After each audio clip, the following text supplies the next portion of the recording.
December 23, 1944. The Ardennes Forest, Belgium. The ground trembles, but not from artillery.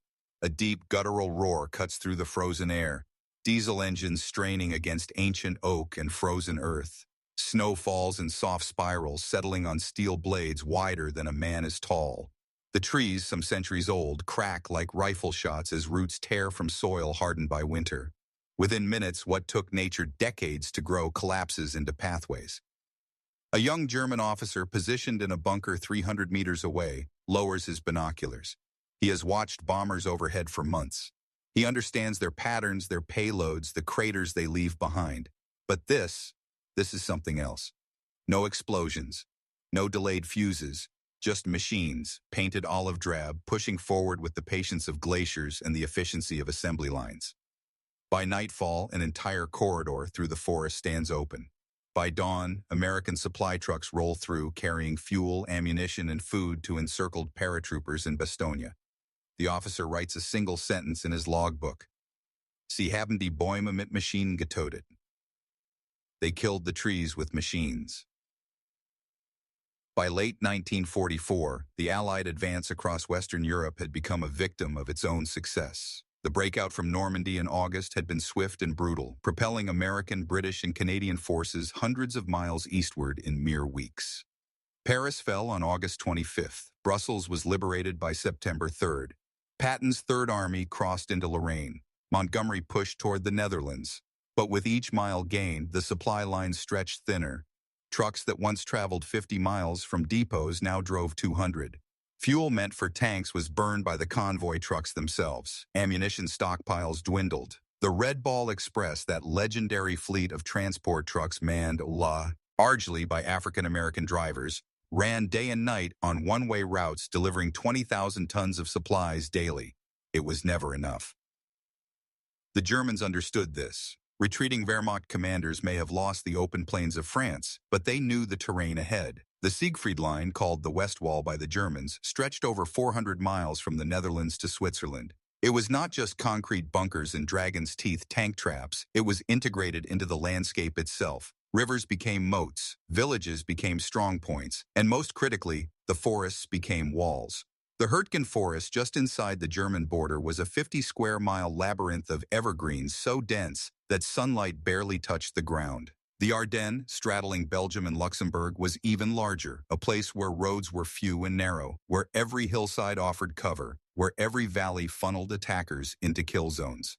German defensive doctrine had evolved throughout the war. Early blitzkrieg tactics had given way to elastic defense, then to fortified withdrawal. By autumn 1944, the strategy was simple: delay, attrite, and wait for winter. Let the Allies outrun their logistics. Let the weather ground their air power. Let the forests slow their armor. The plan was working. American divisions that had raced across France now crawled forward at a few hundred yards per day. The Battle of Hurtgen Forest, which began in September, devoured entire regiments. Men fought for weeks over a single forested ridge. Visibility was measured in feet. Artillery airbursts turned tree trunks into shrapnel. Tanks bogged down in mud and roots. By December, the U.S. 1st and 9th Armies had suffered over 30,000 casualties in Hurtgen alone, and they had gained almost nothing. The problem was not courage or firepower. It was access. You cannot advance an army through terrain it cannot traverse. Roads were mined, bridges demolished, paths overgrown or non-existent. Bomber squadrons could crater a forest, turning it into a moonscape of splintered wood and mud, but craters do not create roads, they create obstacles. Engineers following behind infantry would spend days filling holes, clearing debris, bridging streams. The 9th Air Force dropped thousands of tons of ordnance on German positions throughout the fall. The forests absorbed it. Trees fell, but their trunks lay like barricades. Roots remained anchored. The land resisted. What the frontline infantry needed was not destruction. They needed passage. They needed the forest to simply disappear, to be erased as if it had never existed, so that trucks and tanks and supply columns could follow. And for that, they needed something the German High Command had never seriously considered as a weapon of war: bulldozers. The United States Army had been experimenting with engineer units since the First World War, but it was the interwar period and the rise of American industrial culture that truly shaped the engineer combat battalions. In civilian life, the 1930s saw the construction of massive infrastructure projects, the Hoover Dam, the Golden Gate Bridge, the Tennessee Valley Authority. Men who operated heavy machinery were not rare. They were a labor class unto themselves, familiar with graders, scrapers, and dozers. When the war began, the Army Corps of Engineers recruited heavily from this workforce. Construction foremen became sergeants. Equipment operators became specialists. The military purchased thousands of machines directly from Caterpillar, Allis-Chalmers, and International Harvester. The Caterpillar D7, introduced in 1938, became the workhorse. It weighed nearly 15 tons. Power. Read by a diesel engine producing 80 horsepower. Its blade could push 7 cubic yards of earth per pass. It could operate for 10 hours on a single tank of fuel. The D8, slightly larger, could move even more. These were not delicate machines. They were built for strip mining, for leveling mountains, for carving highways through wilderness. The Army painted them olive drab, welded on armor plates to protect the operator, and shipped them overseas by the thousands. Training camps across the United States ran intensive programs for engineer battalions. Fort Belvoir in Virginia became the primary school. Men learned not just how to operate the machines, but how to maintain them under fire, how to clear mines before advancing, how to construct bridges in hours instead of days. They trained in swamps, forests, and deserts. They learned that a bulldozer, despite its size, was as vulnerable as any vehicle. A single anti-tank round could disable it. A mine could blow its tracks. The operator sat exposed, a target for snipers. Engineer casualties were often higher than infantry because engineers worked in the open, in daylight, in places the enemy expected them. By 1944, the engineer combat battalions had proven themselves in Italy and North Africa. They had carved roads up the cliffs of Sicily, built pontoon bridges across the Rapido River, cleared paths through minefields at Anzio. But the European theater presented a different challenge. The forests were older, denser, and more strategically vital. The Germans had spent years preparing these defenses. They knew every trail, every ridge, every choke point. They had felled trees across roads in deliberate patterns, creating obstacles that required hours to dismantle. They had mined the shoulders of every path, knowing engineers would move there first, and they believed with reasonable confidence that no amount of all-out air power could negate these advantages. Bombers could destroy, but they could not build. They could not clear. They could not create the arteries an advancing army required. What the Germans did not anticipate was the American approach to problem solving. Where European military tradition emphasized doctrine and planning, American culture emphasized improvisation and tools. If a forest blocked the advance, the American solution was not to fight through it tree by tree. It was to remove the forest. If a road did not exist, build one. If the terrain refused to cooperate, reshape the terrain. This was not arrogance. It was pragmatism born from a nation that had spent 2 centuries conquering a continent not through maneuver but through infrastructure. Railroads had won the American West as much as cavalry. Highways connected cities faster than any army ever marched. And now, in the winter of 1944, that same philosophy arrived in the Ardennes. The men who operated the bulldozers were not glamorous. They did not storm beaches or pilot fighter planes. Most were in their 20s, drafted from farms and factories, trained for a few months, and sent overseas with a tool that weighed more than 2 cars. Sergeant Harold Wills, a dozer operator with the 291st Engineer Combat Battalion, had been a road grader in Missouri before the war. In a letter home, he described his job simply: "We push dirt and trees while people shoot at us." The work was exhausting. A single shift could last 12 hours. The noise inside the cab was deafening. The vibrations rattled bones. In winter, the cold turned the metal controls into ice. In summer, the heat from the engine was suffocating. And always, there was the knowledge that the machine made you visible. Every German position within a mile could hear a bulldozer. Some crews welded extra steel plates to the cab. Others packed sandbags around their seats. It made little difference. If an 88mm shell found you, you did not walk away.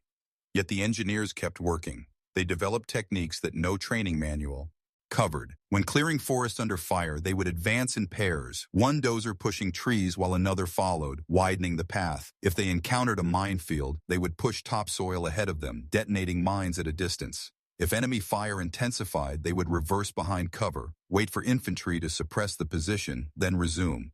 They learned to read the land like a language. A depression in the snow meant a shell crater. A line of disturbed earth meant a mine. A tree leaning at an odd angle might be rigged with explosives. They worked alongside infantry, often within 100 yards of the front line, sometimes closer.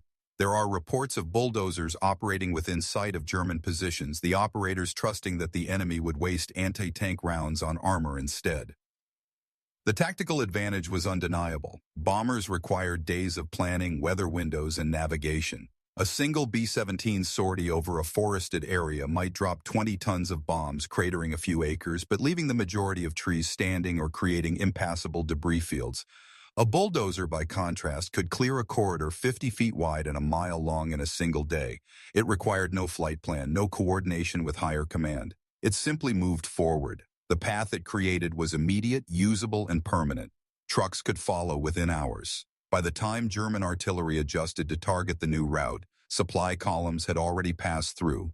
American industrial philosophy had always favored machines over manpower. Where the Soviet Union fielded millions of soldiers and Germany emphasized tactical brilliance, the United States invested in equipment. The Sherman tank was not the best tank of the war, but America built 50,000 of them. The M1 Garand rifle was not revolutionary, but every infantryman carried one. The bulldozer fit this pattern perfectly. It was mass-produced, reliable, and operated by men with minimal training. More importantly, it was versatile. It could clear forests, fill craters, build roads, demolish buildings, push disabled vehicles off routes, and construct defensive berms. A single machine replaced dozens of laborers, and unlike laborers, it did not tire, complain, or require rest. The German perspective on this development was initially dismissive. Wehrmacht officers had studied American tactics extensively. They understood American air power, American artillery, American armor. But engineering equipment was not considered a primary weapon. In German military thought, engineers were support troops, useful for bridging rivers or clearing obstacles after an area was secured. The idea that construction machinery could serve as an offensive tool seemed absurd. A captured German intelligence report from November 1944, recovered after the war, described Allied engineer units as labor battalions equipped with industrial machinery, vulnerable and slow-moving. The report recommended that German forces ignore them unless directly threatened, focusing instead on destroying tanks and infantry. This miscalculation had roots in European military tradition. German engineering doctrine emphasized precision and planning. German engineers were highly trained specialists who constructed fortifications and obstacles with meticulous care. The Siegfried Line bunkers were engineering marvels, designed to withstand direct hits from heavy artillery. The Dragon's Teeth tank traps were mathematically spaced to funnel armor into kill zones. Every defensive position was surveyed, calculated, and built to last. The German mind could not easily grasp the American willingness to simply bulldoze through problems. It seemed wasteful, inelegant, even crude. But it worked. The forests themselves became a weapon in ways neither side fully anticipated. For the Germans, the dense woods of the Ardennes and Hurtgen provided concealment, observation posts, and natural barriers. For the Americans, those same forests were obstacles that nullified their advantages in mobility and firepower. But forests are ecosystems, not fortresses. They can be burned, cut, or uprooted. The Germans had assumed that the effort required to clear such terrain would exceed its strategic value. An army would exhaust itself trying. Except the Americans were not using manpower. They were using diesel engines and steel blades, and the calculus changed entirely. A forest that would take a battalion of infantry a week to penetrate could be opened in a day by a platoon of bulldozers. Speed in war is often measured in miles per hour or days per offensive, but logistics moves at a different pace. A supply convoy traveling at 30 miles per hour on an open road can cover vast distances. That same convoy forced to detour around forests through narrow mountain passes or across temporary bridges might average 5 miles per hour. The difference is not marginal. It is existential. Patton's Third Army famously outran its fuel supplies in August 1944, coming to a halt not because of German resistance, but because trucks could not keep pace. The solution to that problem was not faster trucks. It was better roads. And better roads in the middle of a war zone meant bulldozers.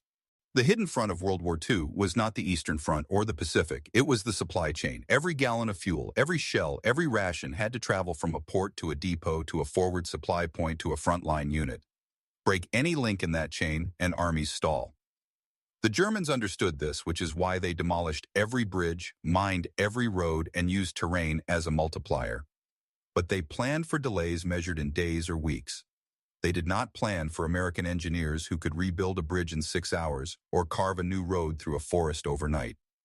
By the time German intelligence reported these activities to higher command, the damage was done. The supply lines had moved forward and the front line followed.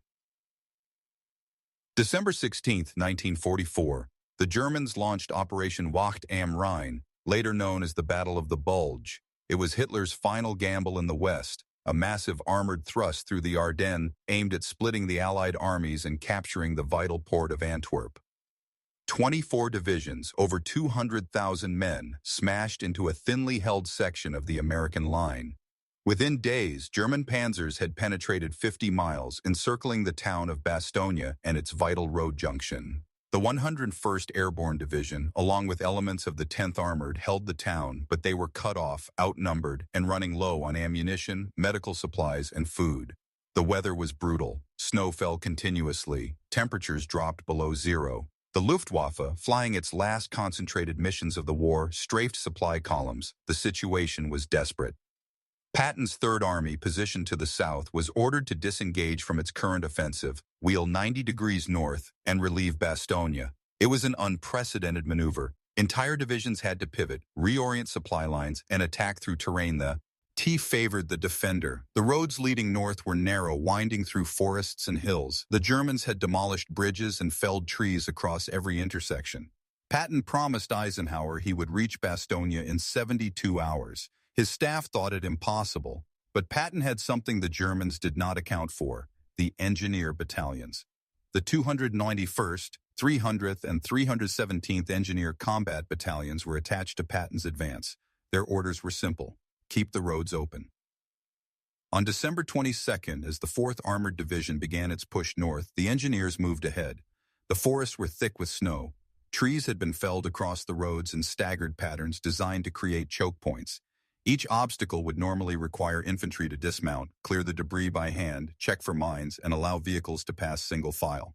It was slow, exhausting work. The engineers brought bulldozers. Sergeant Wills and his crew were among the first to reach the forest barriers south of Bastogne. German mortars began falling as soon as the dozer engines started. Wills later recalled that the noise of the diesel was so loud he could not hear the explosions, only see the snow fountains erupting around him. He pushed forward anyway. The blade struck the first tree trunk, a massive oak, and shoved it sideways off the road, then another, then another. Behind him, a second dozer widened the path. Within 30 minutes, a corridor existed where none had been before. Tanks rolled through. Haufracks followed. The German defenders, positioned to ambush a slow-moving convoy, found themselves facing an armored column moving at speed. They fell back. This pattern repeated for 3 days. Every forest barrier, every demolished bridge approach, every cratered intersection was met with bulldozers. The engineers worked in shifts around the clock, often under direct fire. Some dozers were hit, operators were killed or wounded, but there were always replacements. The machines kept moving. On December 26th, lead elements of the 4th Armored Division broke through to Bastogne. The siege was lifted. Patton's 72-hour promise was kept. When reporters asked him how he had moved so fast, Patton credited his tankers and infantry, but in his personal journal he wrote a different line: "The engineers built a highway through hell, and we drove on it." The Battle of the Bulge raged into January, but the momentum had shifted. The Germans, unable to capture Bastogne or break through to Antwerp, began a slow retreat. American forces pressed from the north and south, closing the Bulge. But the real turning point came in March 1945 when the Allies prepared to cross the Rhine River, the final natural barrier protecting the German heartland. The Rhine was over 1,000 feet wide in places, swift and cold. The Germans had destroyed every bridge except one, the Ludendorff Bridge at Remagen, which American forces seized intact on March 7. But a single bridge could not support the entire invasion. Multiple crossing sites were needed, and each required extensive preparation. The forests on the western bank of the Rhine, particularly near Wesel and Ries, were dense and had been fortified by the Germans over months. Concrete bunkers overlooked the river. Artillery positions were dug into the tree line.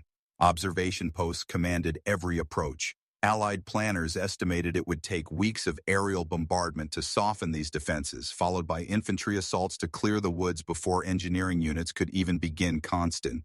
Ruchting pontoon bridges. General Bernard Montgomery, commanding the northern crossing, scheduled the operation for late March, allowing time for this preparatory bombardment. But the Americans, further south, tried a different approach. The Ninth Army, under General William Simpson, assigned entire engineer regiments to the Rhine preparation. Instead of waiting for bombers, they sent in the bulldozers. Starting on March 20th, 72 hours before the scheduled crossing, dozers began clearing the forest approaches. They worked in waves. The first wave advanced at night, without lights, guided by infantry scouts. They pushed trees, flattened underbrush, and created wide corridors directly to the riverbank. The second wave followed at dawn, expanding those corridors into roads capable of handling truck traffic. The third wave built staging areas, cleared fields of fire, and constructed ramps for amphibious vehicles. German forces, entrenched across the river, watched in confusion. They had expected weeks of bombing, the slow buildup of forces, the predictable pattern of Allied operations. Instead, within 72 hours, the forest simply disappeared. Where there had been concealment and cover, there were now open lanes. German artillery targeted these corridors, but by the time they adjusted their firing solutions, the engineers had moved on to the next section. American counter-battery fire, now able to position guns in the cleared areas, suppressed German fire. On the night of March 23rd, the assault began. Amphibious vehicles and pontoon bridges crossed under cover of darkness. By dawn, 4 divisions were across the Rhine. A captured German engineer, Lieutenant Klaus Reinhardt, was interrogated by American intelligence officers in early April. The transcript of that interrogation, preserved in the National Archives, includes a remarkable exchange. When asked why German defenses along the Rhine collapsed so quickly, Reinhardt replied, "We prepared for an invasion. We did not prepare for the landscape to vanish." He went on to explain that Wehrmacht doctrine assumed terrain was static, something to be used or overcome, but not erased. "Your bombers, we understood," he said. "Bombs we could survive, but you brought machines that changed the ground itself. We had no doctrine for that." The Rhine crossing operations continued through April. The war in Europe ended on May 8, 1945. In the final accounting, engineer battalions had cleared over 1,500 miles of roads, built or repaired more than 3,000 bridges, and removed millions of cubic yards of earth and debris. The bulldozers, those unglamorous machines operated by men whose names rarely appeared in dispatches, had done what strategic bombing could not. They had erased the battlefield's natural advantages, the Yahi. He had turned forests into highways, rivers into crossings, and mountains into pathways. The German defenses, so carefully constructed, so deeply integrated into the terrain, had been bypassed not by maneuver, but by infrastructure. The statistics are stark. Between September 1944 and May 1945, U.S. Army Engineer Combat Battalions in the European theater operated over 4,000 bulldozers in combat zones. They cleared approximately 2,000 square miles of forested terrain, an area larger than the state of Delaware.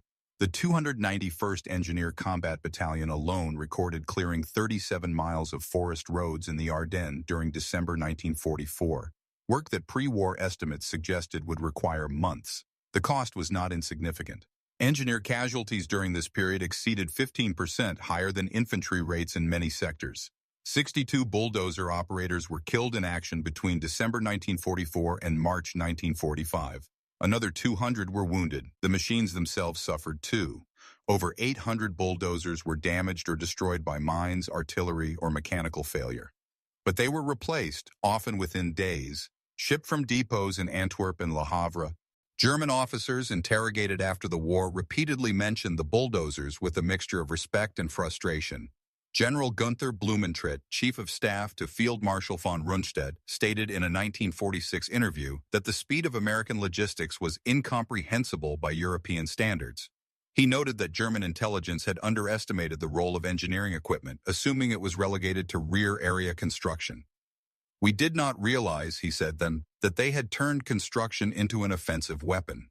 Another report, compiled by the Wehrmacht's operations staff in February 1945, attempted to calculate how many bombers would be required to achieve the same effect as a single engineer battalion. The conclusion was sobering. Air power alone cannot create passage. It can only create destruction. The Americans understood the difference. Testimonies from American soldiers painted a different picture. One focused less on strategy and more on survival. Corporal James Dawson, an infantryman with the 90th Division, described following a bulldozer through the Hurtgen forest in January 1945. "We walked behind that dozer like it was Moses parting the Red Sea. Trees older than my grandfather just fell away. We could see sky for the first time in weeks. The Germans fired at it, but the damn thing kept going. I remember thinking, if that driver gets hit, we're all stuck here." Another soldier, Private First Class Eugene Caruso, wrote in a letter home, They don't give medals to the guys on the dozers, but they should. They're out there with no cover, making noise louder than a tank, and the Krauts know exactly where they are. I wouldn't do that job for a general's pay. The human cost extended beyond casualties. Engineer units worked in shifts that often exceeded 16 hours.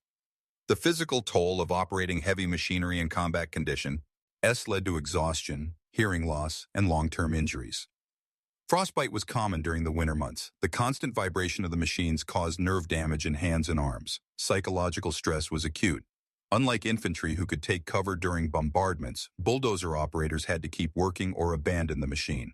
Many developed what would later be recognized as post-traumatic stress disorder, though in 1945 it was simply called exhaustion.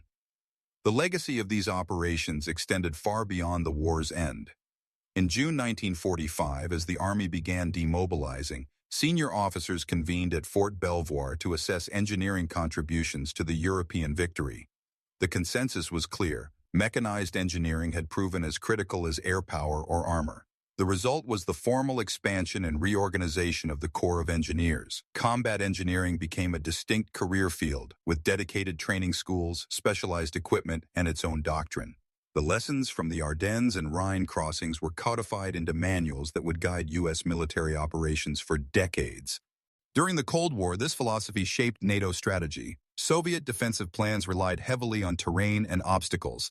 The Fulda Gap, a strategic corridor through Germany, was seen as the likely invasion route. NATO planners knew that Soviet forces would demolish bridges, mine roads, and use forests to channel any advance. The American response was not to fight through these obstacles, but to remove them. Engineer battalions equipped with ever larger bulldozers were stationed across Europe. The D7s and D8s of World War II gave way to the D9, capable of moving 20 cubic yards per pass. Armored bulldozers, with enclosed cabs and reinforced plating, became standard. The doctrine remained the same. Infrastructure wins wars. The civilian applications were equally transformative. After VE Day, thousands of military bulldozers were redeployed to the Marshall Plan reconstruction effort. German cities, devastated by bombing, required rubble to be cleared before rebuilding could begin. The same machines that had carved roads through Belgian forests now cleared Berlin, Hamburg, and Munich. Operators, many of whom were German civilians trained by American engineers, used the techniques developed during the war. Within 2 years, major thoroughfares were reopened. By 1950, industrial production in West Germany had returned to pre-war levels. The bulldozer, as much as any financial aid, made that recovery possible. Recognition came slowly for the engineers. Infantry divisions received presidential unit citations. Airborne units became legends. Armor commanders were celebrated in newsreels. But the engineer battalions, whose work made all of that possible, remained largely anonymous. It was not until the 1980s, when military historians began reassessing the logistics of World War II, that the full scope of their contribution became clear. Books like Building the Victory and Engineers at War documented the operations in detail, often relying on personal diaries and unit records that had been archived for decades. Veterans groups began holding reunions. Memorials were erected. The operator's seat of a D7 bulldozer was installed in the National World War II Museum in New Orleans, a quiet acknowledgement of a loud machine. Casualty rates for engineer units remained higher than average throughout the war, a fact that underscored the danger of their work. The 291st Engineer Combat Battalion, which had spearheaded the Bastogne relief, suffered 37 killed and 94 wounded between December 1944 and April 1945, a 20% casualty rate for a unit that was supposedly support. Other battalions reported similar figures, yet recruitment for engineer roles never faltered. Men volunteered because the work mattered, because they could see the results, and because, as one veteran put it, somebody had to do it and we had the tools. War is often remembered for its battles, its heroes, its moments of courage under fire. We remember the beaches of Normandy, the skies over Britain, the frozen hell of Stalingrad. We build monuments to tanks and planes, to generals and soldiers. But wars are not won only by those who fight. They are won by those who build, who supply, who clear the path forward when the path does not exist. The bulldozers of World War II were not glamorous. They did not fire a shot. They did not fly in formation or charge across open ground. But they changed the war in ways that bombers and battleships could not. The German engineers, brilliant as they were, built defenses designed to last. The American engineers built roads designed to move. One philosophy sought permanence, the other sought progress. In the end, progress won. Not because it was more elegant or more sophisticated, but because it was relentless. A forest can stop an army, but it cannot stop a machine that does not tire, does not retreat, and does not question its purpose. The men who operated those machines have mostly passed now. Their names are not in textbooks. Their faces do not appear on recruiting posters. But every highway built since, every forest cleared, every path carved through wilderness carries the echo of their work. They taught the world that terrain is not destiny, that obstacles are temporary, and that the most powerful weapon is sometimes the one that builds instead of destroys. The ground still remembers. So should we,